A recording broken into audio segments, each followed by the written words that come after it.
SK యూనివర్సిటీలో PhD join అయినాను. 2016లో join అయినాను. ఇప్పుడు అయిపోయింది రీసెంట్గా.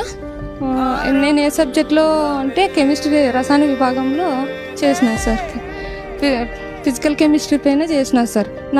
నా టైటిల్ ఏంటంటే the study of binary liquid mixtures sir. నా టాప్ అప్ అండ్ డౌన్ చేసుకుంటా రోజు ఆటోలో పోయి మా ఊరి నుండి ఎస్కే యూనివర్సిటీకి డైలీ పోయి ఇంట్లో పని చేసుకొని మా ఆయప్పని కూలి పనికి పంపించేసి మా వాడిని స్కూల్కి పంపించి నేను రెగ్యులర్గా పోయి చేసుకున్నా సార్.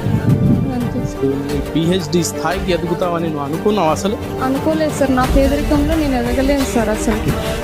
అయినా పట్టుదలతో అట్లనే దేవుడే నాకు సాయపడినాడు, అందుకు ఎదిగినా సార్.